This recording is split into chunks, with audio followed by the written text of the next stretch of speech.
Benvingudes i benvinguts a la Setmana Saludable del Benestar Emocional, organitzada des del Servei de Prevenció i Salut Integral de l'Àrea de Persones. L'activitat d'ara serà una xerrada sobre l'estigma de la salut mental, a càrrec de l'experta Júlia Pous, psicòloga sanitària, especialista en trastorns de la conducta de la Fundació Fita. Si teniu preguntes, podeu escriure-les al xat i donarem resposta després. Gràcies i donem inici. Hola, bon dia, benvinguts i benvingudes. Moltes gràcies, Sílvia. M'agradaria començar compartint una anècdota que crec que il·lustra molt bé la necessitat de parlar d'aquests temes, de parlar de salut mental. És una anècdota personal.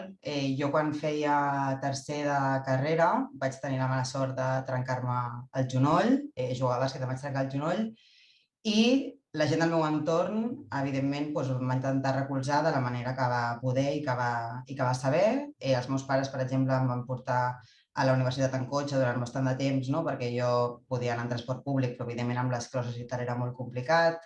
Els professors, en la mesura del possible, em van intentar ajudar coses tan simples com deixar-me utilitzar l'ascensor de la universitat per poder anar a les classes. Recordo un professor que em va posar una cadira perquè pogués estirar el peu, perquè veia que anava amb la fèrula i que estava evidentment incòmode. Alguns professors fins i tot em van passar temari que havien donat a classes on jo no havia pogut assistir. I jo realment recordo sentir-me bastant acompanyada pel meu entorn en general, no només per la universitat, sinó per la meva família, pels meus amics, i etc. Anys després, 5 anys després, la meva germana, a qui he demanat permís per poder compartir aquesta anècdota, va tenir un problema de salut mental quan feia tercer de carrera a la mateixa universitat on estudiava jo anteriorment i arrel d'ansietat, depressió, etc., va estar un temps sense poder accedir, sense poder assistir a l'escola i a la universitat. I doncs com va viure ella aquesta part de la seva vida va ser molt diferent a com l'havia viscut jo, que havia tingut una malaltia física, podríem dir, no? Ella, per tenir una malaltia de salut mental, va haver-hi, fins i tot els meus pares, ja d'entrada, la família, alguns dies l'acompanyaven amb cotxe perquè sabien que li generava ansietat anar amb l'autobús, però al final com que es cansaven i li deien que espavilés, que busqués solucions. A la universitat recordo que ella va haver d'anar a parlar professor amb els seus informes privats, amb informació seva, els seus diagnòstics i de més, a parlar amb cada un d'ells per explicar la situació i que li poguessin intentar adaptar com es pogués. Això era prepandèmia, per tant no existia l'opció de fer-ho online. I depenia molt com del professor, de si el professor estava més o menys sensibilitzat, que li adaptessin o no. Va haver-hi assignatures que li van permetre fer convocatòria única, assignatures que no, i ella va viure com una època molt traumàtica de la seva vida. Em sembla interessant perquè al final són dues malalties o dos problemes de salut, un físic i un mental, però com va reaccionar no només la universitat, no és perquè la universitat fos una mala universitat, sinó la meva família, tot el nostre entorn va ser absolutament diferent en una i en l'altra. I per això em sembla que és tan important poder parlar d'aquests temes i poder estar aquí avui. Així que, si us sembla, comencem. A veure si es passa. Doncs m'agradaria començar amb una cosa molt bàsica però que em sembla molt important. Aquí tenim la definició de salut, és la definició oficial de la OMS. El que em sembla important d'aquesta definició és que no es considera salut l'absència de malaltia únicament, sinó un benestar general. Podríem identificar molts tipus de salut, en aquest cas la OMS en contempla 3, que són la física, la mental i la social. Per mi l'important d'aquest concepte és que estan estretament relacionades entre elles. No podem considerar els humans com a persones que estan seqüenciades, la part física, la mental i la social, sinó que tot està interrelacionat. Aquí tenim, per exemple, indicadors de bona salut física, com podria ser una bona alimentació, no consumir tabac o alcohol, indicadors que tots coneixem. De bona salut mental podrien ser l'autocura, respectar-se a un mateix, donar-se espai, validar-se els sentiments propis, l'acompliment de responsabilitats, o ser resilient, és a dir, poder afrontar-se a les circumstàncies que et posa la vida de forma adequada. I de la part social, indicadors, que n'hi ha molts, però indicadors de salut social podria ser tenir una xarxa social estable o tenir habilitats socials, és a dir, poder-te adaptar als contextos nous que et trobes i poder relacionar-te de forma normal amb la gent del teu entorn. Llavors, quan una d'aquestes salut es veu afectada, les altres inevitablement també es veuen afectades. Un exemple molt senzill és, si posem una malaltia física, si ens posem en el més greu, per exemple, un càncer, això directament afecta la teva salut mental, pot generar ansietat, pot generar depressió, pot generar moltíssimes coses i també afecta directament a la teva salut social, perquè pots fer menys coses, pots veure menys els teus amics, no pots realitzar els hobbies que t'agradaria o que realitzaries en un altre moment de la teva vida, i això al final fa que tot el concepte de salut es vegi alterat. El mateix si agafem un exemple de salut mental, una persona que té, per exemple, ansietat, pot patir també problemes de salut física perquè a vegades costa més menjar, costa més dormir o somatitzes. Somatitzar vol dir que sents en el teu cos dolor físic, tot i que no hi ha una explicació física o orgànica per aquest dolor, sinó que és tot mental. I també es veu afectada la part social, en el sentit que si tens ansietat probablement et ve menys de gust sortir de casa, o fins i tot quan estàs amb gent et sents com allunyat, que hi ha una distància entre tu i aquestes persones, perquè tu no pots estar en el moment, sinó que estàs tota l'estona anticipant tot el que podria passar. Llavors, l'important d'aquest concepte és això, que tinguem molt en compte que tot està relacionat i que els éssers humans al final som éssers complets, holístics, i que hem de tenir en compte sempre les tres coses. Parlant ja de salut mental, m'he permès fer una mica de recerca. Aquestes són dades del desembre del 2020, que ja és postpandèmia. Està més o menys igual ara 2022, un tant per cent amunt, tant per cent avall, però en general estem igual. El 27,4% de la població espanyola té problemes de salut mental a dia d'avui. Això és més d'una de cada 4 persones. O sigui, d'una família de 4, una persona tindria problemes de salut mental, cosa que em sembla altíssim, però tampoc tan alt, tenint en compte que hi ha persones que també tenen problemes de salut mental i segurament no han demanat ajuda i, per tant, no s'ha pogut registrar, perquè tot això són persones que han demanat ajuda i que estan diagnosticades a través d'un servei públic. Per tant, aquestes dades estan una miqueta esbiaixades. He posat els més comuns o els que són més prevalents. L'ansietat jo crec que el coneixem tots, no fa falta que l'expliqui gaire, és un 24% de la població. Això és població general, repeteixo, no s'especifica d'universitaris, sinó general. Trastorn depressiu, també, qui més qui menys coneix què és un trastorn depressiu. Trastorn adaptatiu, que també és un 15%, és un trastorn de què no se'n parla gaire, però que també és bastant freqüent i no entenc per què no se'n parla més. Ve a dir que algú ha viscut una experiència vital estressant, no traumàtica, estressant, i això ha fet que el seu funcionament diari se'n ressenteixi. Llavors pot ser un episodi de bullying o de mobbing, un abús sexual, la mort d'un familiar proper, i això ha fet que la resta de la teva vida s'hagi vist afectada per aquest episodi i s'ha de treballar per poder recuperar la funcionalitat. Un trastorn del son, insomni, hipersòmnia, els TPs, que són trastorns de personalitat, que ja són menys freqüents, TCA, trastorn de la conducta alimentària, que són sobretot freqüents en noies i sobretot en joves, en menors de 30 anys, fòbies, el TOC, que és trastorn obsessiu compulsiu, psicosis i altres. Realment hi ha moltíssims trastorns i moltíssims subtrastorns, però aquests són els més freqüents i segurament els que més hem sentit a parlar tots, tot i que hi ha idees preconcebudes de la majoria de trastorns i que després més endavant desmuntarem. En quant al concepte de salut mental, per mi el que és important és entendre que no és un concepte dicotòmic. És a dir, una persona no és sana o té un trastorn de salut mental, no és o blanc o negre. Hi ha un gradient, hi ha grisos i hi ha un espectre. Llavors, aquí he posat la típica campana de Gauss, que suposo que haureu vist mil vegades, una mica per intentar mostrar com es repartiria la població a dins d'aquest espectre de salut mental. Llavors, en un extrem veiem que tenim una persona sana.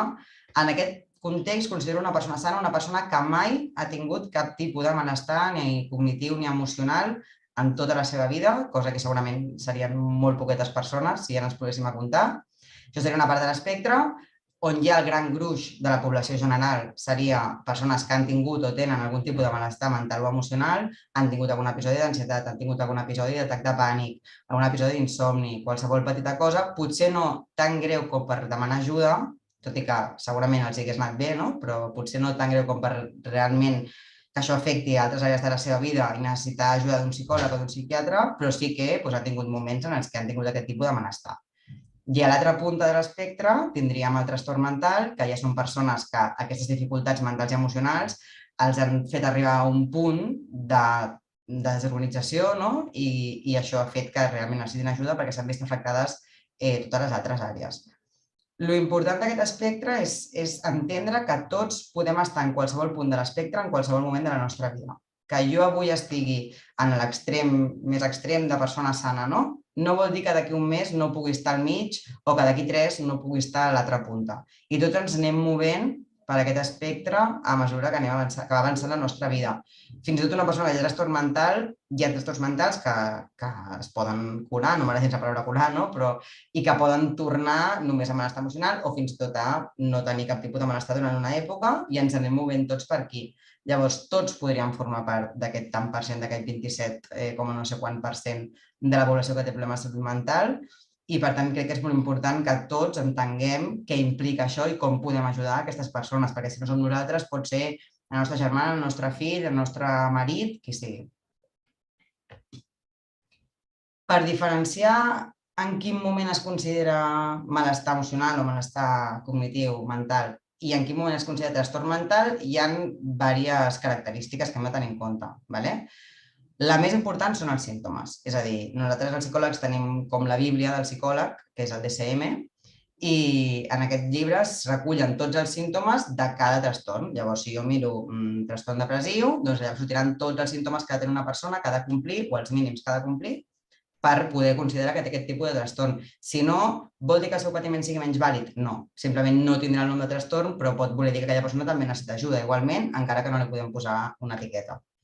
Una altra cosa també molt important a tenir en compte és la duració d'aquests símptomes o la freqüència. No és el mateix tenir insomni durant 2 nits que tenir-lo durant 3 mesos. Doncs llavors, l'ajuda que necessitarà aquella persona serà diferent i el nom o l'etiqueta que li posarem a aquella dificultat serà diferent. La freqüència és el mateix, en lloc de duració posa freqüència, en el sentit d'un atac de pànic, per exemple, el pots tenir un cop a la setmana, bueno, un cop a la setmana ja seria bastant greu, el pots tenir un cop a l'any, no? O el pots tenir igual 12 cops a l'any. Doncs potser això ja seria, li podríem posar l'etiqueta de trastorn d'atac de pànic i si no, doncs no és un trastorn, però igualment, em repeteixo, pot necessitar ajuda. Una altra cosa que hem de tenir molt en compte per entendre en quin punt està la persona de l'espectre de la salut mental és el malestar percebut. I aquest és un dels problemes també de la salut mental, que en part és molt subjectiu. És a dir, a mi em pot estar passant una cosa i el malestar que a mi això em genera pot ser molt diferent al malestar que li generaria a la meva veïna amb la mateixa cosa exacta que li estigui passant. O sigui, les persones no som robots, tots som diferents, tots tenim una base genètica diferent, tots hem tingut unes experiències diferents i això ens han fet ser tal com som a dia d'avui i som més o menys resilients o hi ha coses que ens activen més que d'altres. Llavors, és molt important entendre com aquest fet, aquesta dificultat està afectant a la persona i quan es sent d'incapacitat de la persona per seguir amb la seva vida. Respecte a això, tindrà un nom o un altre trastorn o necessitarà més o menys ajuda. I això està estretament relacionat amb la funcionalitat. I per mi aquest és un dels conceptes més importants i el que per mi diferencia una persona que necessita ajuda del que no la necessita, tot i que jo crec que tothom es podria beneficiar d'ajuda psicològica. Aquí he posat aquesta mena com de gràfic. Això és un exercici que fem molt amb els pacients, o que com a mínim jo utilitzo molt, que és per entendre les àrees de la vida de cada persona, en quina mesura es veuen afectades perquè aquesta persona està vivint. Llavors, aquí he posat les 6 bàsiques. Realment aquestes àrees es podrien subdividir en moltes àrees petites o, depèn de la persona, podrien canviar. Les àrees bàsiques, les més típiques, és l'àrea familiar, la social, l'oci, les relacions afectivo-sexuals, com em sento amb mi mateixa i el projecte vital, és a dir, si estudio, treballo, etc. Llavors, la idea d'aquest exercici és intentar pensar tu com et sents respecte a aquesta àrea concreta de la teva vida. No quina nota els hi posaries. O sigui, a la meva família li posaria un 10, però com em sento jo en relació amb la meva família. Em sento compresa, em sento prop seu, sento que em poden ajudar, o de cop em sento com molt lluny i sento que ningú m'entén, no? I intentar-li posar una nota. I això amb totes les àrees. Amb la part d'oci, per exemple, no? Doncs tinc hobbies, aquests hobbies em motiven, el que estic fent ara, que abans m'agradava molt, em segueix donant el mateix plaer que em donava abans, o de cop i volta és com que per molt que faci no li acabo de trobar la gràcia a res. I una mica anar entenent com aquesta dificultat, aquest malestar emocional, va afectant a totes les àrees. Quantes més àrees afectades hi hagi, més greu, entre moltes cometes, serà el problema, més possibilitats que sigui un trastorn i més ajuda necessitarà, tant psicològica com psiquiàtrica, aquesta persona. Seguint amb la idea de funcionalitat, aquesta és una teoria una mica divulgativa que va acunyar aquesta noia, Christine Messile-Dino, que és una persona que té lupus. Aquesta terminologia es va fer servir al principi per malalties físiques i ja s'ha associat a malalties mentals i realment està molt extesa. És la teoria de les culleres, és una manera de fer entendre a la gent neurotípica, és a dir, a la gent que no té problemes de salut mental, com es sent la gent neurodivergent, és a dir, que sí que tenen problemes de salut mental en el seu dia a dia i en la seva funcionalitat. Llavors, s'entenen les culleres com a unitats d'energia.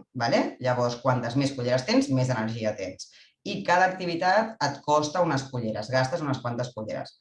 Llavors, s'entén que una persona neurotípica, una persona sense problemes de salut mental, té moltes culleres, quan es desperta al matí potser en té 40 i, a més, les activitats que fan al dia a dia li costen poquetes culleres. Llavors, arribarà a la nit i estarà molt cansat? Sí, probablement sí. Si ha tingut un dia actiu, evidentment, la gent neurotípica també es cansa. però podrà tirar tot el dia simplement amb les culleres que té quan es desperta. El que passa amb la gent neurodivergent, amb la gent que té problemes de salut mental, és que ja d'entrada es desperten amb menys culleres, aquí posen l'exemple de 12, però podríem posar l'exemple que volguéssim, i a més gasten més culleres per fer-ho tot. Per exemple, jo quan em vaig trencar el genoll, tornant a les malalties físiques, el que abans per mi era despertar-me, dutxar-me i anar a la uni, potser era una cullera i després va ser molt més complicat. Vull dir, per dutxar-me m'havia de posar un plàstic a la cama, m'havia d'aguantar amb una sola cama, era un xou, per vestir-me era supercomplicat, per arribar fins al bus amb les crosses era horrible i potser gastava 4 culleres per una cosa que abans feia amb una sola cullera. I a més d'entrada ja em despertava més cansada.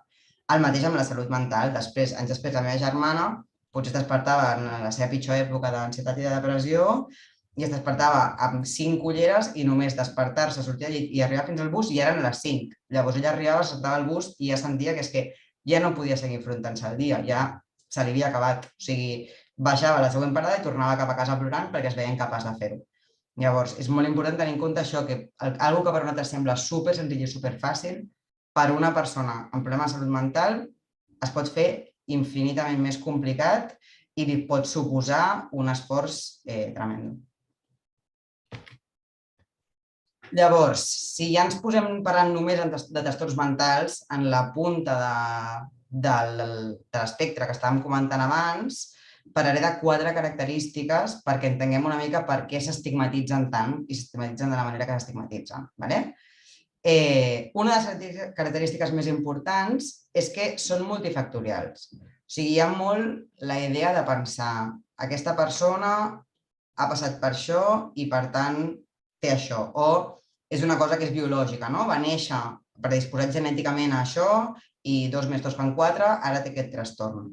No és tan senzill, ojalà fos tan senzill, perquè llavors seria molt més fàcil de tractar, però normalment hi ha molts factors que juguen. Juga la part genètica, juga la part ambiental, no només la part ambiental en la que ens trobem a dia d'avui, tot el que s'ha anat construint al llarg de la vida d'aquesta persona és un factor que ha ajudat a que es construeixi aquest trastorn mental a dia d'avui. Llavors, a l'hora de treballar-ho, s'ha de desmuntar tot això. S'ha de fer-ho. Treballem molt amb la història personal de la persona, entendre una cosa que va passar fa 5 anys, igual en aquell moment no tenia importància, però ha ajudat a arribar fins al punt en què estem avui i també ho hem de poder treballar. Llavors, no és senzill, no és tinc angines, prenc antibiòtic i ja està. Ojalà fos tan senzill, però no ho és gens. I també, sobretot, que no es pot atribuir a un estímul proporcional. És a dir, si a mi demà es mor la meva mare, jo estaré molt trista durant bastantes setmanes, però això és proporcional. No es considera una depressió, perquè m'ha passat una cosa i jo arrel d'això estic més trista, em sento pitjor i estic fent menys coses, però això es resoldrà sol a mesura que passi el temps, si tot va bé i no es cronifica, es resoldrà sol i no serà un trastorn mental. Què passa? Si al cap de 2 anys jo segueixo que no puc fer res, que estic supertrista, que no puc anar a la feina, això ja és un dol no resolt, això ja sí que és un problema, això sí que és un trastorn mental i aquí sí que necessitaré ajuda. Però que hi hagi un estímul proporcional implica que allò no és un trastorn mental. Una altra cosa molt important és que els trastorns mentals afecten a la cognició, a l'emoció i a la conducta. És a dir, el que penso, el que sento i el que faig. Llavors, és molt difícil, és un peix que es mossega la cua, és un cicle, és molt difícil saber què és primer. Si primer penso, després sento i després faig, si faig i sento i després penso, és molt difícil de trobar-ho, però el que sabem segur és que estan tot afectat i es treballa molt amb això, amb què estic sentint, què estic pensant i en conseqüència com actuo o al revés i per tant les 3 coses s'han de veure afectades sí o sí. I les 2 característiques que fan que els trastorns mentals siguin complicats a l'hora de viure en societat és que són invisibles i que són complicats de medir. Invisibles en el sentit de, jo quan em vaig amb el genoll, duia la fèrula, anava amb crosses, la gent em veia i sabia que m'havia passat alguna cosa i ja els hi sortia d'entrada, a la gran majoria, no? Ajudar-me, ostres, et porto la carpeta, et porto el llibre, et porto la motxilla, què necessites, et vaig a buscar un cafè, no et moguis, no? Perquè es veia clarament que jo tenia un problema de salut física. Una persona amb un problema de salut mental, clar, vull dir, no porten una enganxina al cap que diu, hola, tinc una depressió, no? Llavors, això ho fa complicat a l'hora d'adaptar-nos com a societat i de poder-los acompanyar. I després difícils de medir, i aquest és l'altre tema, que és que al final, el que dèiem al principi, és molt subjectiu. Llavors, fins i tot els testos que existeixen, que n'existeixen, testos per saber fins a quin punt aquesta persona pateix o no pateix, per dir-ho de forma molt simple, també són subjectius. O sigui, a vegades, com a psicòleg, fins i tot et ve el dubte de, ostres, i si Clar, si està mentint, jo no ho puc saber. Jo he de confiar en que el que m'està dient el pacient és cert i, per tant, no només amb el pacient, sinó amb la gent del meu voltant. A mi si em ve una persona i em diu és que estic fatal i no puc parar de plorar, jo m'ho hauré de creure. No pensaré, el primer que pensaré no serà doncs vol cridar l'atenció. No, d'entrada m'ho hauré de creure. Després poden passar moltes coses, però en general s'ha de confiar, perquè si no és impossible. No és com fer una radiografia i dius, doncs mira, sí, tibia trencada, ja està. No, això és una cosa que és molt més complicada i molt més complexa. Aquí, en mode de resum, he volgut explicar una miqueta les fases del canvi. Perquè sembla que ara està parlant molt de salut mental, em sembla superimportant, però sembla que si una persona un cop està diagnosticada està tenint ajuda psicològica o psiquiàtrica, ja està, ja ho estem fent tot, per tant, s'espera d'aquesta persona que estigui millor, perquè està rebent l'ajuda que necessita. I, com dèiem, no és tan senzill, són molts factors, els processos psicològics els processos terapèutics són normalment de bastant llarga durada, hi ha corrents de tot, jo no m'atreviré ara a dir qui té raó i qui no, però normalment són de llarga durada. Llavors, aquí us he posat les fases del canvi per poder realment superar un trastorn mental o aprendre a conviure amb un trastorn mental. Llavors, a grans trets, tenim la fase precontemplativa, que és ni penso que hi ha un problema, m'estan passant coses però jo considero que estic bé, no necessito ajuda, això passa molt, sobretot amb adolescents, que és la població que jo treballo, pares molt preocupats que diuen, ostres, és que està malament, no està en alcohol, necessita ajuda, i el nen no vol saber-ne res, no vol venir al psicòleg, no em vol ni veure, no? Això és fase precontemplativa. Contemplativa és, entenc que hi ha un problema, però de moment no vull fer res per canviar-ho. Típic, no, jo sé que fumar és dolent, però de moment no ho vull deixar, ja ho deixaré més endavant, no? Bueno, hi ha problema de la Júlia del futur, problema de la persona del futur. La fase 3, que és l'operació, és ja estic motivat pel canvi i estic buscant eines. Aquí és on apareix el psicòleg, normalment en adults. En adolescents a vegades apareixem abans perquè els pares obliguen. En adults és a la fase 3, que és, tinc un problema, el vull canviar, necessito ajuda, amb una miqueta de sort he tingut informació i sé que un psicòleg em pot ajudar, i que no m'ho he de menjar sol, i demano ajuda. El 4 és l'acció, estic treballant amb el psicòleg, estic adquirint eines, estic intentant fer un canvi, duc a terme aquest canvi. El 5è és mantenir, poder mantenir aquest canvi. Per mi, la part més important per entendre d'aquest procés de canvi és la 6, que és la recaiguda. Perquè tots els processos terapèutics passen per recaigudes, tots. O sigui, és un 0,01%, segurament no, però jo porto molts anys aquí i no ho he trobat encara alguna persona que no hagi tingut una recaiguda. Recaiguda no vol dir només en addiccions, que és normalment quan es fa servir més aquest concepte, sinó amb tot, amb qualsevol tipus d'acció, de conducta, de pensament, d'emoció, hi ha recaigudes. Això no vol dir ni que el canvi no sigui real, ni que la persona estigui enganyant, ni que la persona no l'estigui esforçant. O sigui, al final estem entrenant el cos, el cervell i les emocions a funcionar d'una manera diferent, a adaptar-se a l'entorn que estan ara i a poder funcionar amb normalitat. És supercomplex, és molt complicat i sempre hi haurà recaigudes i això formarà part sempre. Llavors, és important no frustrar-nos, ni amb nosaltres mateixos som els que estem en el procés, ni amb la gent del nostre entorn que estigui en procés, siguin companys, alumnes, qui sigui, perquè és que això ha de passar. Hi haurà crisis de forma cíclica fins que hi haurà un dia que estaran molt espaiades en el temps o que deixaran d'existir-hi. Però per arribar, o sigui, de les crisis també s'aprèn. Les recaigudes és dels moments més importants del procés terapèutic perquè és quan realment pots veure en quin punt estàs, què t'has funcionat, què no, quines eines tens, quines et falten. Llavors, és molt important que entenguem que tot forma part del procés de canvi. Anant ja a parlar dels estigmes, aquí tinc els estigmes que s'atribueixen o les característiques que s'atribueixen a una persona amb trastorn mental. Això són unes dades d'un estudi que van fer des de l'Associació Obertament el 2016 a Catalunya, que van preguntar tant a població sana com a població amb trastorn de salut mental què se'ls havia atribuït pel fet de tenir un trastorn mental. Jo després d'això també he intentat comparar-ho amb els meus pacients d'aquí d'ITA, una mica també per curiositat, per veure quins sortien més i quins menys. Aquests són els que més han sortit. Llavors, m'agradaria parlar de forma breu una mica de cadascun, perquè crec que és una que tots, de forma inconscient, si no tenim gaire coneixement de la matèria, fem. I no per males persones, per desconeixement i perquè no, de moment ningú s'ha parat a explicar-nos-ho. Llavors, la més típica i tòpica és la inestabilitat. La idea que una persona amb un trastorn de salut mental és inestable, que en qualsevol moment això pot caure. Hi ha alguns trastorns concrets que es caracteritzen per inestabilitat? Sí. Tots? No. I no és la inestabilitat tampoc ens pensem, no és d'un dia per l'altre.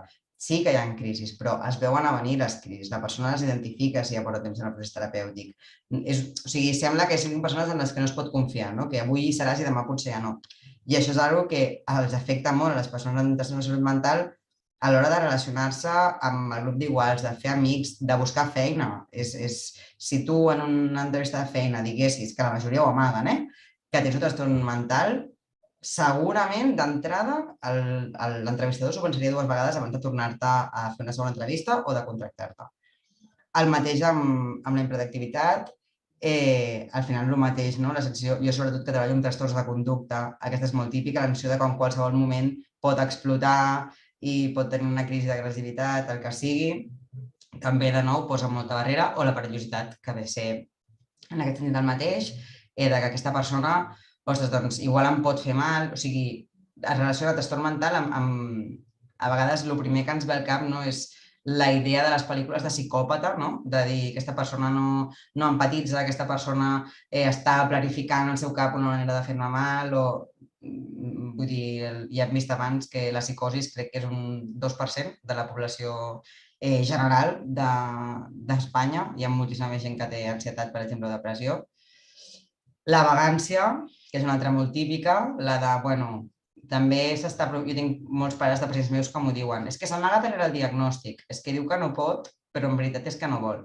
No? La sensació aquesta de, si volguessis, ho podries tirar endavant i estàs aquí recreant-te en què estàs trist, en què estàs agobiat. L'aïllament social, aquesta també és molt típica, no és que és ell que s'aïlla i que no intenta relacionar-se, no? És ell que d'entrada no vol i marca certa distància. A vegades pot ser per por que l'estigmatitzin, és veritat, però normalment com a societat ja d'entrada intentem com separar-los mínimament, no? De, bueno, sí, et tolero, estàs aquí, jo soc una persona superoberta i entenc que existeixes i que tens un problema, però tampoc em faré com molt amiga teva, et tindré ja com en un raconet. El tema de si la malaltia és crònica o no és crònica, una altra també molt típica. Depèn moltíssim de cada trastorn, depèn moltíssim de cada persona, depèn de moltíssimes coses.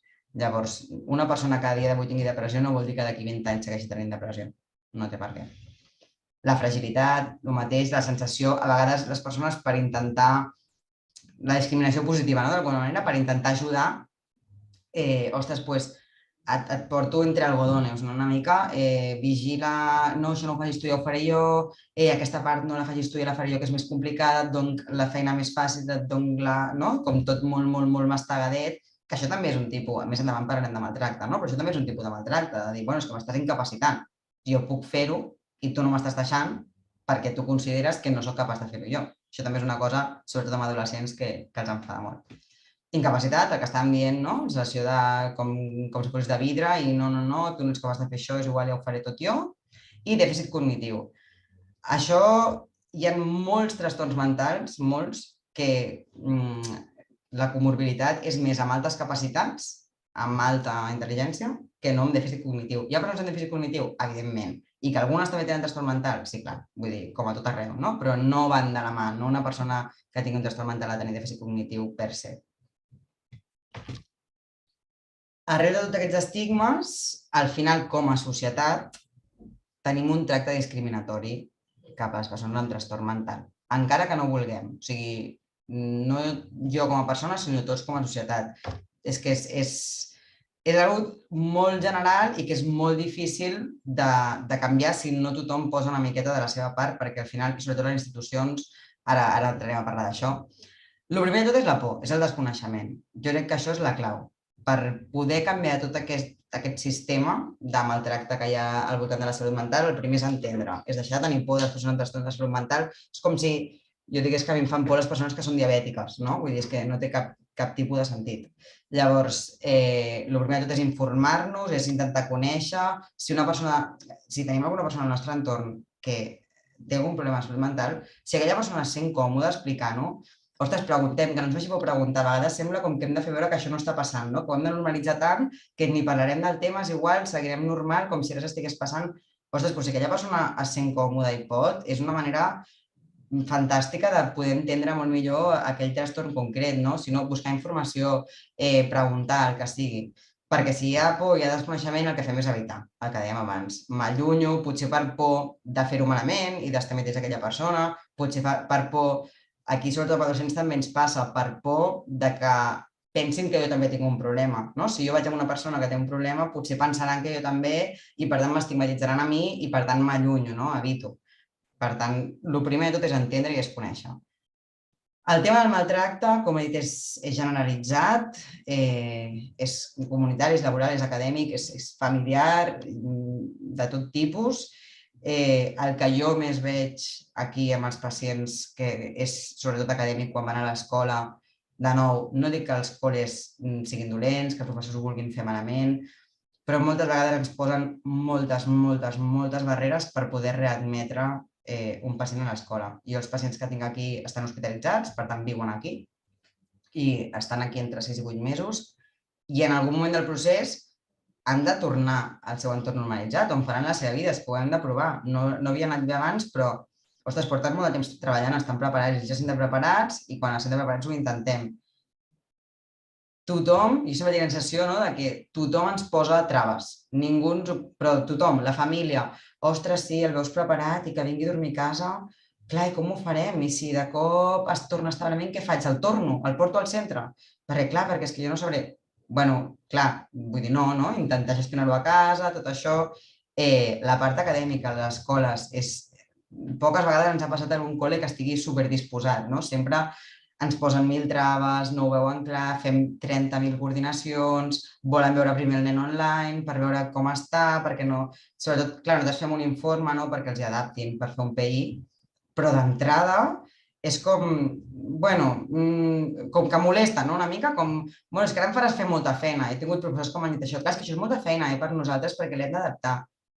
Ja, però vull dir, és que és la teva feina, vull dir, no? Llavors, en general, es rep de forma més o menys subtil per tots els costats. I és que ells ho veuen. Un adult n'és molt més conscient i jo també treballo en una població molt greu, que han d'estar ingressats i entenc que això jo veig una part, la punta de l'espectre que comentàvem abans.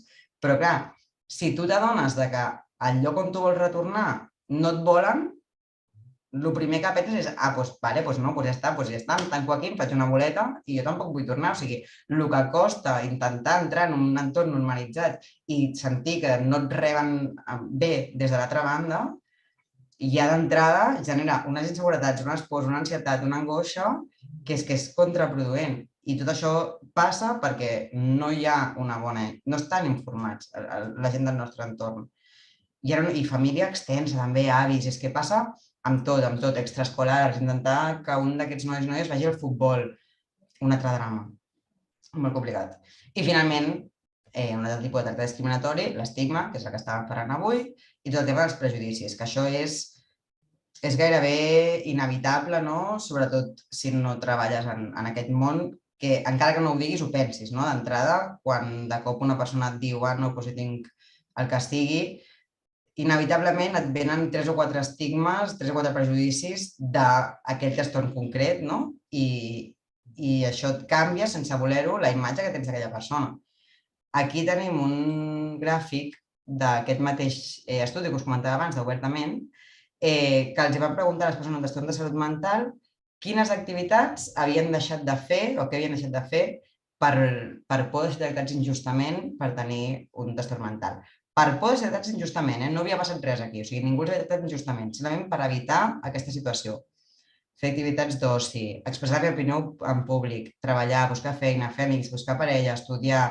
O sigui, tot el cercle que dèiem abans de les 6 parts estan totes aquí. O sigui, és que es veuen totes afectades. La part familiar, la part social, la part de projecte, la part d'oci, totes es veuen afectades per la por a l'estigma que això generarà en els altres o que ens tractin diferent a nosaltres per tenir un trastorn mental. Molta gent que fa escull no dir-ho, escull ocultar-ho. Això és una decisió personal de cadascú. Jo, per una part, penso que el millor és poder-ho expressar, perquè així generem consciència, es s'obre el debat i evitem que això segueixi creixent en aquesta direcció. també és molt egoista per part meva dir això. Jo ho recomano, però evidentment jo no puc obligar ningú. Si jo no sé, jo no puc mirar un pacient i dir-li no, fes-ho que ningú et tractarà diferent perquè sé que és mentida. Llavors, si el pacient o la persona no es sent preparada perquè li pengin aquesta etiqueta, no? Doncs és que estan al seu dret de no fer-ho. I aquest és un dels problemes de, per exemple, a les universitats, a les escoles, que perquè se t'adapti ho has de dir, però en el moment en què ho dius ja se t'etiqueta. Llavors és com un peix que es mossega la cua i del que és molt, molt complicat sortir. No? També hi ha un altre tema que és cultural, que és la cultura del positivisme tòxic. Això és una cosa que jo com a mínim percebo molt aquests últims 3-4 anys, que és la cosa aquesta de si vols pots, tot és qüestió d'actitud, l'únic impossible és allò que no intentes, les típiques agendes amb aquests missatges fantàstics, que al final el que generen en una persona amb problemes de salut mental és culpabilitat, perquè és que tu arribes a creure. Clar, és que si vull puc i no estic podent, per tant és que no vull, per tant tothom té raó, soc jo, que soc, no? I tinc una pacient que sempre em diu és que soc una merda de persona. D'entrada, el primer, quan parlem d'aquestes dificultats, és que soc horrible, és que no me'n sortiré mai. Llavors, una cosa és animar i l'altra cosa és invalidar el patiment dels altres. Si vols pots, per desgràcia no sempre és així, llavors hi ha moltes maneres d'animar que no són invalidar. És molt important que si una persona té la valentia d'expressar-nos com es sent o el tipus d'estron que té, el que sigui, que d'entrada el que rebi és ostres, m'encantaria entendre-ho o segur que això és molt fotut, com et puc ajudar? No del plan, bueno, però tu pots en tot, no et preocupis, segur que te'n surts. Bueno, no? Llavors, això és una mica arriscat i a vegades, per intentar que la persona es senti millor, tirem molt del positivisme tòxic aquest, de vinga, tu puedes, i a vegades és contraproduent i genera molta més culpabilitat en la persona. No només en persones amb trastorn de salut mental, això és genèric amb tothom. Hauria d'intentar fugir del positivisme tòxic en general, a tots els nivells. I un altre fenomen que també passa és l'autoestigmatització. És a dir, si jo tinc la idea de que les persones amb trastorn de salut mental són d'aquesta manera o tinc aquests estigmes i al cap d'un temps em diagnostiquen a mi, automàticament totes aquelles etiquetes me les atribueixo. Per tant, canvia la imatge que tinc de mi mateix. Per tant, això genera baixa autoestima, això genera sensació d'incapacitat, això genera vergonya i sobretot autolimitació. I això passa molt. A vegades el que deia, el gràfic aquell de tot el que he evitat fer per por que em tractin malament d'entrada o per por que m'estigmatitzin d'entrada per tenir un trastorn mental, això és una autolimitació. Jo estic anticipant que aquella persona em tractarà malament perquè el concepte que jo tinc de mi mateix també és baix. Llavors, la base ja d'entrada és lluitar contra això, però això també té molt a veure amb la societat. Si la societat canvia la imatge que té dels trastorns de la salut mental, també canviarà la imatge que tinc jo de mi mateixa, si en tinc un. Per tant, tot acaba sent feina de tothom, tot i que en aquest cas concret, evidentment, hi ha molta feina personal a l'hora d'ubicar-te dins de la teva identitat i dir, vale, doncs ara jo tinc aquesta etiqueta i això a mi, això és com qualsevol etiqueta, si algú amb el tema d'orientació sexual, fins i tot, si jo tinc uns estigmes cap a les persones del col·lectiu LGTBI i de cop un dia m'adono que a mi també m'agraden les noies, què? Totes aquelles etiquetes també van a mi, tot aquell estigma també va a mi, i llavors jo em replantejo qui soc i com soc, i de cop i volta tinc una crisi d'identitat i això segurament afectarà a com jo em presento al món, a la capacitat que jo em veig per afrontar-me a situacions estressants, etc. Així que hem dit, jo crec, tot el que no s'ha de fer. Ara anem a intentar parlar del que sí que s'hauria de fer o el que podem fer, que a vegades és molt limitat, perquè a vegades, sobretot treballant amb adults, hi ha una part que és molt de la persona, però sempre podem fer alguna cosa. El primer és detectar. Llavors, idealment, aquesta no serà la nostra feina. Idealment, vindrà la persona, sigui el nostre company, el nostre alumne, qui sigui, amb un informe previ, amb un diagnòstic, amb el que sigui que ja estigui detectat i que, per tant, simplement ens haurà d'entregar. Això sí, el cercle, o sigui, el circuit que aquesta persona segueixi per informar d'aquesta situació hauria de ser el més protegit possible. O sigui, el que li va passar a la meva germana d'haver d'anar professor a professor explicant la mateixa història 80 vegades rebent una reacció diferent de cada professor, no? Haver d'exposar aquesta situació de vulnerabilitat absoluta perquè no hi hagi un circuit, això és una cosa que jo sé, per abans amb la Sílvia, que hi ha un circuit ja establert, a la UOC, i que a través d'aquí podeu demanar ajuda si és necessari, no? Però és molt important que hi hagi el mínim de missatges possibles, que jo pugui parlar amb una persona i a partir d'aquesta persona ja pugui diversificar tota la informació que s'hagi de diversificar i perquè ja és prou difícil fer-ho una vegada, doncs imagineu-vos fer-ho 30, no? Si aquesta persona no ve amb res detectat, però de cop jo detecto certes senyals d'alarma, simplement és important tenir-ho en compte, dependrà del vincle que jo tingui amb aquesta persona, si puc apropar-me o no a preguntar-li si necessita ajuda o no, però simplement jo hauré de tenir al cap que aquesta persona, igual està passant alguna cosa. Els senyals d'alarma més bàsics, que són bastant abstractes, però sobretot són canvis en els hàbits a tots els nivells, és a dir, una persona que era superpuntual, de cop i volta arriba sempre 20 minuts tard. Una persona que era molt organitzada i sempre portava les feines al dia, de cop i volta és com tot caòtic i canvis molt dràstics en els hàbits d'algú que abans era molt estable i ara de cop i volta ha deixat de ser-ho. Aïllament, que es separi del grup, que no vulgui parlar amb la gent amb qui habitualment parlava, que el veieu més com a la seva bola fent les seves coses. Apatia o desmotivació, que ja res li ve de gust, que tot ho entrega tard o que tot ho fa tard, que no...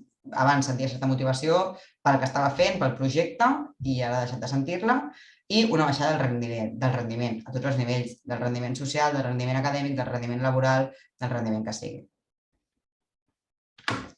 I la part d'intervenció.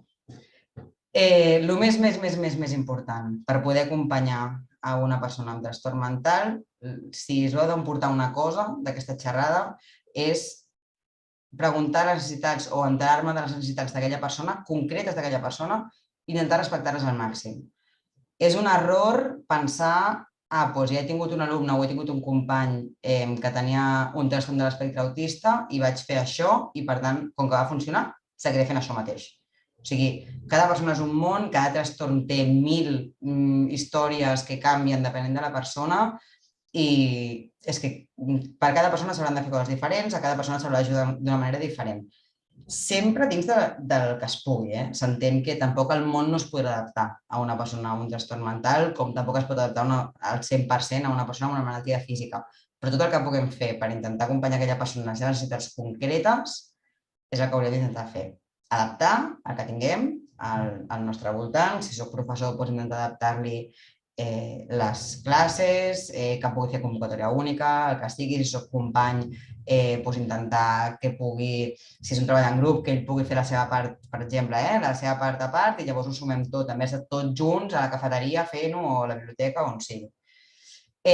Validar, el que dèiem abans, validar el patiment, no ho podràs i no et preocupis, sinó, ostres, si la persona acudeix a nosaltres a demanar-nos ajuda o a dir-nos que està malament, està allà per ell. És incòmode tenir una persona plorant, per exemple, al costat. Així d'entrada, quan et ve algú, no sé que sigui algú molt proper, la teva parella, d'entrada és veritat que genera certa incomoditat, però no per sortir del pas hem d'invalidar-lo, sinó al revés, poder estar allà empatitzant, entendre que aquesta persona té un problema, confiança i vincle, que pugui confiar en nosaltres i demanar ajuda si ho necessita, i el que dèiem dels protocols, intervenció en xarxa, tenim molt clars quins són els protocols i com podem ajudar aquesta persona, o si som nosaltres mateixos, com em puc ajudar a mi mateix en una situació d'aquest tipus. L'ideal seria tenir una idea general de com acompanyar a cada tipus de trastorn. Com he dit, cada trastorn, cada persona és un món, però sí que hi ha certes característiques que són iguals en tots els trastorns i que per això són aquest trastorn, són els criteris diagnòstics dels que parlàvem abans. He dividit els trastorns en dues grans categories. El que he anomenat condició i els altres que he posat episòdics, entre moltes cometes. Per què és important fer aquesta diferència? Perquè hi ha trastorns que, més que trastorns, són condicions, que són trastorns que acompanyen aquesta persona durant la resta de la seva vida, 100%, que no remetiran mai, que podran estar millor o pitjor, podran tenir moments més estables o menys estables, sí, però sempre tindran aquesta condició, sempre tindran aquest trastorn, sempre. I normalment la tenen des de sempre, també. Llavors, la més típica, la més fàcil d'entendre, és el TEA, que és el trastorn de l'espectre autista. O sigui, una persona amb un TEA és que el seu cervell ja funciona diferent. És que és molt complicat d'explicar sense ser molt tècnic, però vull dir, veuen el món d'una altra manera. Tinc un company, un psiquiatre, que sempre explica, és com si la gent que no és TEA funcionés amb Windows i les persones que són TEAs funcionessin amb Mac, no? O sigui, poden arribar a fer el mateix? Sí, però és que els sistemes operatius són completament diferents. Llavors, és impossible que arribin a funcionar com un Windows, no ho faran mai. Hem de poder-nos adaptar al funcionament que tenen ells. Llavors, tres característiques supertípiques són que són molt literals, no entenen el sarcasme, no entenen els dobles sentits. Un exemple molt dramatitzat és en Sheldon Cooper de Big Bang, no sé si heu vist aquesta sèrie, que no entén el sarcasme, no? Pues evidentment està fet, és un personatge de tele, no? Però en aquest sentit això ho està ben trobat. Dificultats socials i hipersensibilitat, em refereixo a auditiva, lluminosa, els sorolls, per exemple, que per a nosaltres són sonido de fondo, per a una persona amb TEA, no totes, però per la majoria, pot ser una que els estigui molestant constantment. Llavors, hi ha moltes maneres d'adaptar això d'una manera super senzilla, que ens suposen molts pocs problemes a nosaltres. Per exemple, el tema de la hipersensibilitat, tinc també una pacient que va a la universitat que és TEA i li deixen portar aquesta mena com d'auriculars que van a dintre, que són cancel·ladors del soroll. És que, clar, aquells estan prohibits els auriculars, però aquesta noia va poder parlar amb el seu cap d'estudis i li deixen portar. S'ha acabat el seu problema. O sigui, abans aguantava 2 classes i ara les aguanta totes del tirón, perquè ja no està sobresaturada del soroll que fa. Dificultats socials, si és alguna cosa que pot fer, que hauria de ser en grup però ja pot fer online, li deixen fer. Què passa? Una persona que té dificultats socials, si ha tirat una carrera com educació social, per exemple, o psicologia, no? Que inevitablement està en contacte amb gent, doncs això no se li podrà adaptar. Ell haurà de triar si pot superar aquesta dificultat, haurà d'intentar superar aquesta dificultat i seguir amb la carrera tal com és, o canviar de carrera perquè no té les capacitats, de la mateixa manera que jo no aguantaria les proves físiques per ser Mosso d'Esquadra. Vull dir, al final tots tenim unes limitacions, tampoc podem jugar al mundo de UPD, todos lo podemos hacer todo, perquè no és veritat, no? Però si la part social no és imprescindible en el que aquesta persona està estudiant, per què obligar-la a que faci un treball en grup, que ho passarà malament, que li costarà molt fer-ho, quan si ho pot fer de forma individual ho farà molt millor, tindrà molt millor nota, no? I el tema de la literalitat, doncs potser un enunciat d'un examen que és superllarg i supercomplex, potser es pot fer la mateixa pregunta però d'una manera molt més senzilla i per aquesta persona serà més fàcil d'entendre i arribarà a la mateixa conclusió, mateixos continguts, mateixa resposta que una altra, però perquè haurà entès la pregunta. Si ensenyem molt, doncs potser no podrà entendre i no podrà fer-ho. El TDAH, supertípic també, segur que l'heu sentit a parlar tots, sobretot més típic en nens petits, però com que és una condició que t'acompanya tota la vida, també en gent més gran. Dificultats d'atenció i concentració i hiperactivitat. Maneres d'adaptar-ho, n'hi ha 1000. Que tingui més temps per fer un examen perquè li costa més concentrar-se i llegir les preguntes. Si és una classe de 3 hores, que es pugui aixecar, tenir una petita pausa, no? A la meitat de la classe, que es doni una volta, que camini una mica, perquè estar quieta, sentada en una cadira, per a aquesta persona és un suplici, un drama, i no ho pot fer. Hi ha petitíssimes coses que pot fer que aquesta persona estigui molt més còmoda i pugui dedicar-se als seus estudis.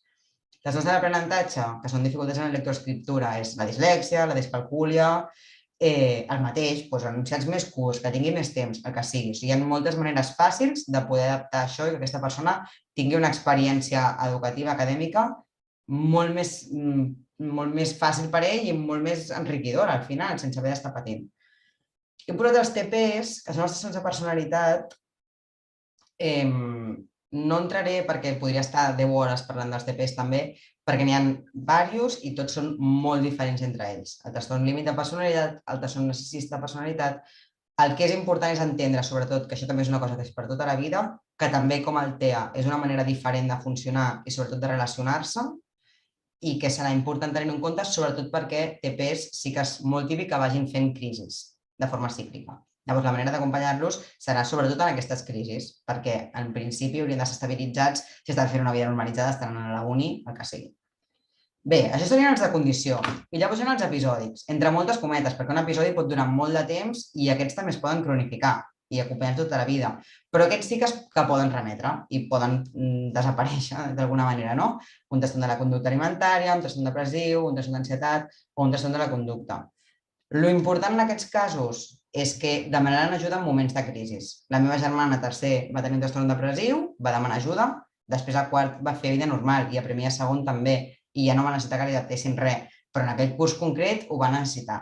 Llavors, això que pot passar, que d'inici no necessitin cap tipus d'ajuda, mitjan sí, i després a finals ja no, o el que sigui, no? Llavors, intentar acompanyar en aquests moments de crisi. Moltes vegades el que es necessita en aquests moments de crisi és més temps, més flexibilitat a l'hora d'entregar treballs i històries i hi ha coses que es poden recuperar fantàstic i si n'hi ha que no, també s'entén que no es podrà recuperar tot, no? Però entendre que aquella persona en aquell moment concret necessita més ajuda que una altra.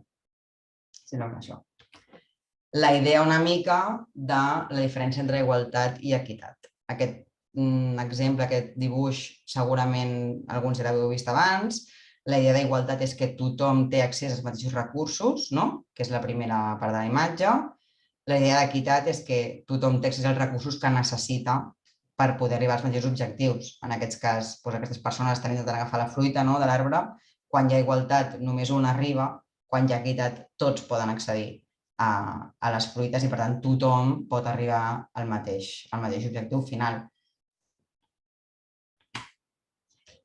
I per acabar, m'agradaria compartir amb vosaltres aquesta frase. Aquesta frase me la va dir un pacient que es deia Andrés, està en castellà perquè ell era de Madrid, i el que em va...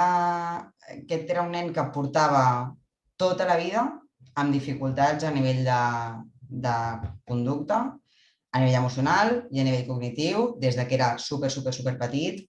Havia tingut totes les històries de fracàs escolar agudes i per haver, tenia molt mala relació, sobretot amb la part extensa de la seva família, perquè ningú entenia perquè era així. No tenia amics, perquè els seus amics s'havien cansat, havien intentat estar al seu costat i no havien pogut, perquè ell no es deixava, també. O sigui, tota la seva vida era caòtica. Va venir amb una de diagnòstics, és que crec que tenia 7 o 8 diagnòstics diferents, curats per psicòlegs diferents, en diferents moments de la seva vida, com tot molt caòtic. Li havien dit trastorn de conducta, li havien dit ansietat, li havien dit trastorn explosiu intermitent, li havien dit de tot. Tot el que es podia tenir ho tenia ell. I en el temps que va estar aquí es va fer una exploració i va resultar finalment que era TEA, que era trastorn de l'espectre autista, a més del rendiment. Tenia un coeficient intel·lectual altíssim, crec que era 135 o una borrada així, més de 120 ja és discapacitats. I el dia que li van fer la devolució, aquest nen tenia quasi 18 anys, portava 18 anys de la seva vida arrossegant això, es va quedar callat, no sabia què dir, y quan va parlar, lo que em va dir va ser: ahora tengo dos opciones, decirlo y aceptar que me traten distinto o esconderlo y seguir sufriendo en silencio.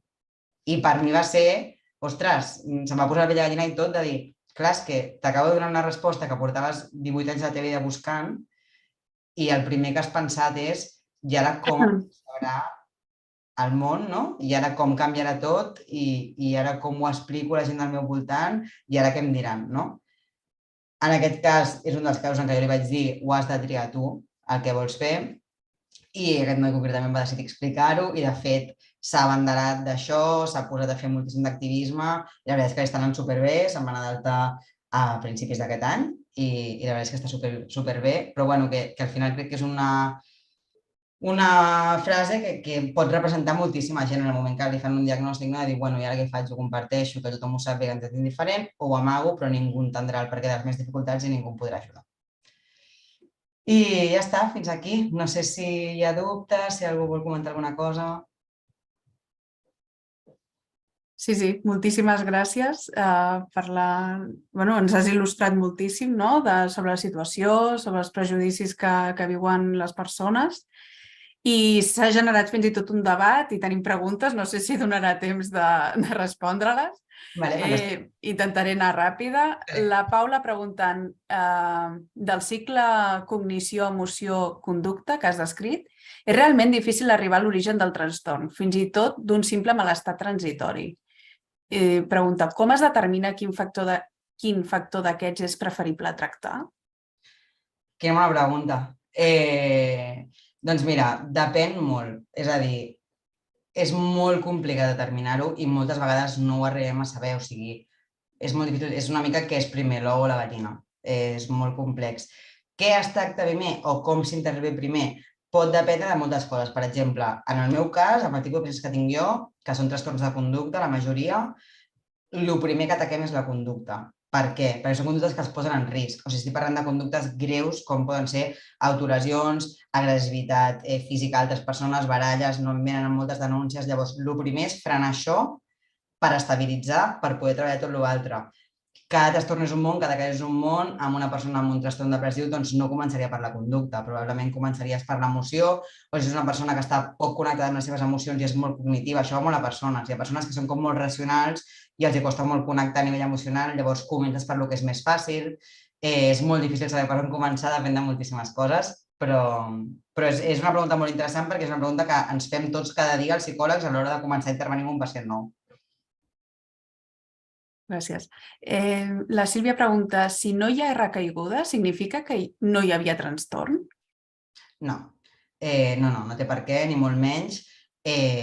Pot no haver-hi recaigudes si la persona, normalment quan no hi ha recaigudes, que són pocs casos, normalment és que la persona tenia moltíssima consciència de dificultat i ha estat molt de temps en el previ de demanar ajuda, pensar-s'ho, tornar-s'ho a pensar. Per tant, hi ha un efecte que es diu l'efecte sala d'espera, que es parla molt a psicologia, que és que la persona, quan s'està esperant per entrar a sessió, ja ha començat la sessió, perquè ja està pensant què et dirà, ja està ordenant. Llavors, pensar en demanar ajuda i anar al psicòleg, en veritat ja és començar un procés. Llavors, segurament una persona que no ha tingut recaigudes, ha tingut molt de temps aquí, o potser hi ha hagut molts factors que l'han pogut ajudar, té un entorn super segur que l'ha pogut acompanyar, ha sigut superresilient, poden haver passat molt, ha trobat el millor psicòleg del món que li ha fet com el clink, no? Però no vol dir que no hi hagi trastorn ni molt menys. Pot haver-hi trastorn i que no hi hagi recaigudes, però no és l'habitual. Molt bé. L'Anna ens pregunta com es podria reduir aquest estigma amb els trastorns mentals? O sigui... Doncs el que dèiem, parlar-ne, obrir una taula de diàleg, que estigui no només això, no? En converses així, xerrades més preparades, sinó, ostres, parlar-ho dinant, parlar-ho amb els nostres pares, parlar-ho amb els nostres amics. Quan més se'n parli, més es normalitza. Em recorda molt el que he comentat abans, no? Amb el tema de l'LGTBI-fòbia, com quan jo anava al col·le assenyalava molt a les persones que eren homosexuals i ara els meus pacients que tinc que estan anant a l'institut és la cosa més normalitzada del món i això s'ha aconseguit parlant-ne. I això és el mateix, tots els estigmes és el mateix. Com més se'n parli, més es normalitzi, menys estigma hi haurà. Moltes gràcies. La Míriam pregunta com podem ajudar els estudiants que intuïm que tenen un malestar emocional o trastorn però no ho informen, tenint en compte els estudiants adults, no? Clar. És molt complicat. O sigui, realment, si una persona no vol ajuda, no se la pot ajudar. És que la part principal és la demanda terapèutica. Si això no existeix, jo personalment intentaria, si hi ha certa confiança en aquesta persona, cert vincle, obrir-li la porta a que si necessita ajuda pot contactar amb mi, que jo estic aquí perquè pugui necessitar i deixar que sigui la persona que faci la demanda. Però és que si és una persona adulta i que no vol ajuda o que no està percebent que la necessita, hi ha poc que puguem fer. Fins que aquesta persona no se'n doni compte, no podrem començar a treballar. I per últim, crec que ja arribem a l'última, la Núria ens pregunta quins recursos hi ha pels familiars de persones que pateixen un trastorn però no volen rebre ajuda. Similar al que acabes de dir. Com tenir una relació sana, acompanyar-los i alhora mantenir el propi benestar mental i emocional. Doncs hi ha moltíssims, per sort, cada cop més recursos per famílies, tant de pacients que volen ajuda com de pacients que no en volen. Jo recomanaria personalment, sé que la publicaríem moltíssims, que preguntéssiu al cap de la zona, que allà segur que tindrien tota la informació, però sí que hi ha grups, en plan teràpies de grup, que la gent comparteix les seves experiències i també és una sensació de no estic sol, no? Hi ha altres familiars que estan passant pel mateix, fins i tot teràpia individual també, o sigui, anar a teràpia, encara que no sigui un procés terapèutic propi, per entendre com poder-te posicionar i com poder ajudar a una persona del teu entorn que té un trastorn mental, també és una manera superpositiva d'aprofitar la teràpia. Llavors, jo preguntaria els recursos de la zona, a veure què hi ha, perquè és que cada cop n'hi ha més, sobretot a nivell públic, i estan molt bé. Jo tinc pacients que els seus familiars hi van i estan encantats, així que ho recomano moltíssim.